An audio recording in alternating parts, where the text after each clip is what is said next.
बांग्लादेश में 12 फरवरी को हुए आम चुनाव में बांग्लादेश नेशनलिस्ट पार्टी यानी बीएनपी ने बहुमत के आंकड़े 150 को पार कर लिया है।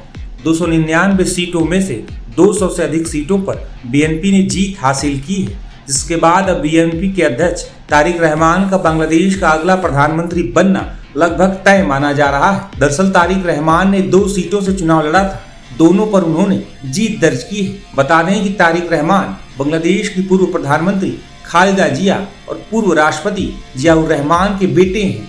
1990 के दशक में तारिक रहमान की राजनीति में एंट्री हुई थी, जिसके बाद धीरे धीरे पार्टी में उनकी पकड़ मजबूत होती चली गई। पार्टी के फैसलों में उनकी भूमिका महत्वपूर्ण होती थी।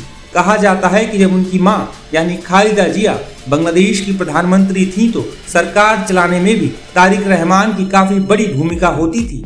इसी वजह से उन्हें बांग्लादेश का डार्क प्रिंस भी कहा जाता था। हालांकि तारिक रहमान को साल 2007 में उस समय गिरफ्तार कर लिया गया था जब बांग्लादेश की कमान अंतरिम सरकार के पास थी। उस दौरान बांग्लादेश में भ्रष्टाचार के खिलाफ बड़े स्तर पर अभियान चलाया गया था। मनी लॉन्ड्रिंग से लेकर ग्रेनेड हमलों तक का आरोप तारिक रहमान पर लगा था, जिस वजह से वो जेल में भी रहे। लेकिन साल 2008 में जमानत मिलने के बाद वे ब्रिटेन चले गए, जिसके बाद करीब 17 सालों बाद 25 दिसंबर 2025 को तारिक रहमान बांग्लादेश लौटे और जोरदार तरीके से अपनी पार्टी का प्रचार किया। बांग्लादेश वापस लौटने के बाद से ही उनकी पार्टी बीएनपी के चुनाव प्रचार में तेजी आई थी। हालांकि 30 दिसंबर को उनकी मां यानी बांग्लादेश की पूर्व प्रधानमंत्री खालिदा जिया का निधन हो गया था।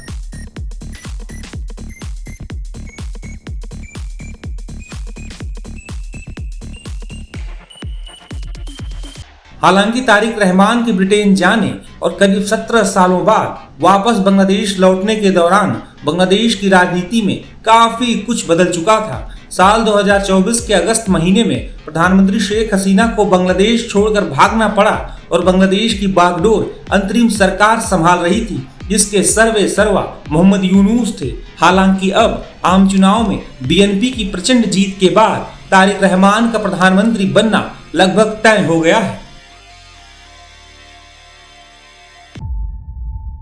जीरो हमने इन्वेंट किया, हमने बताया दुनिया को, जहां योग है वहां रोग नहीं। सबसे पुरानी सभ्यता है हमारी। गुलामी से तो और देश भी लड़े भाई, पर आजादी के लिए अहिंसा का रास्ता बस हमारा था। अपने पसीने से जमीन सींचता किसान और घर में घुसकर मारने वाले जवान, बस इसी मिट्टी ने जने।